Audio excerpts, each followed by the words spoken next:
Yep, our mom would put our dead dad's ashes in our dinner. So basically, after my dad died, my mom showed zero emotion. It's like she really didn't care at all. Like she kind of wanted it to happen.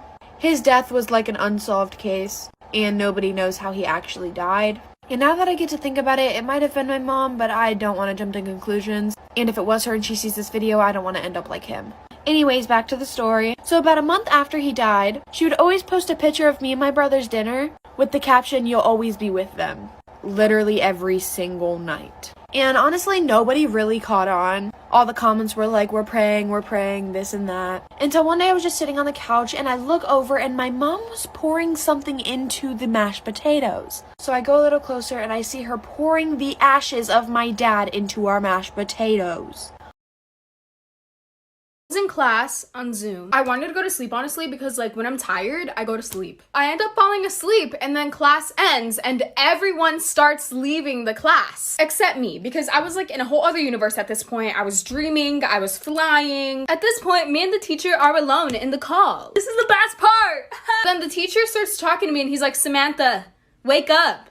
Samantha, please. Samantha, you have another class." He woke me up, but I was half awake, so I didn't really know what was going on. So I thought it was my brother waking me up, and I straight up yelled. I was like, "Shut up, you fat booger." My parents have very selective hearing. I would be there minding my own business, doing my own thing, right? And then I would hear my mom screaming my names from the bottom of the stairs.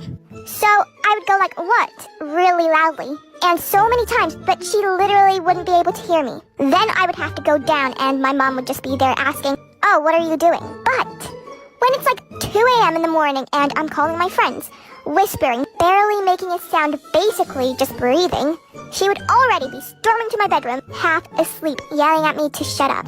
How does this work?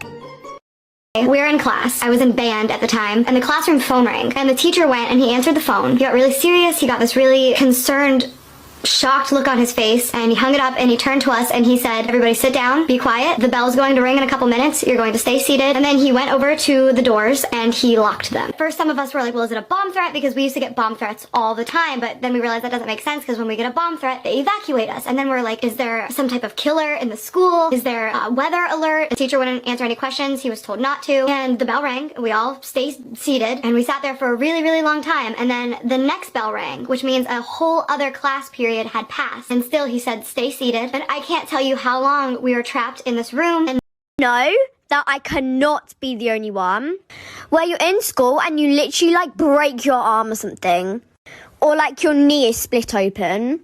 There's literally blood everywhere and you're in so much pain. Like you've literally just broken a bone. So then obviously you're going to go to like the school nurse or medical room or whatever. And all they would say is put a wet paper towel on it. You would just stare at her in disgust. Like, "Miss, I've broken my arm. Are you seriously just going to sit there and watch me hold a stupid wet paper towel on it?" And then they say like, "Oh, don't worry, sweetheart. I'm like trained to do this stuff." Well, you're clearly not, hun. Can you not like call my mum or something at least? Like, just do something. One person in your class, or you're just lucky to get into a nice class. That one person who just always wants to be right.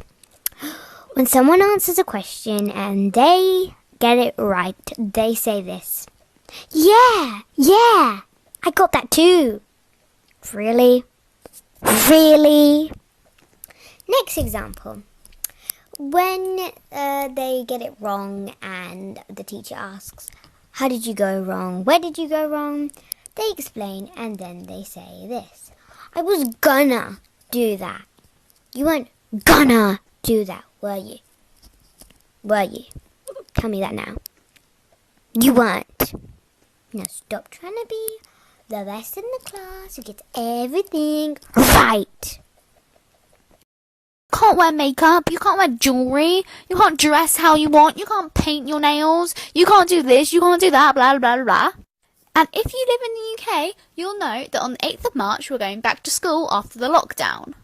Over that lockdown, I've been wearing makeup, I've been wearing whatever clothes I want, I've been painting my nails, I've been wearing jewellery. Has it affected my learning in any way?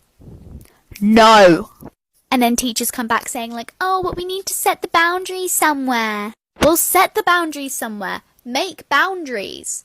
But like, let teenagers express themselves. Wearing a necklace will not affect my learning. All of a sudden, oh no, I painted my nails white. Oh my god, all of a sudden, wait, what's 2 plus 2? I don't even know. Let me take the nail polish off.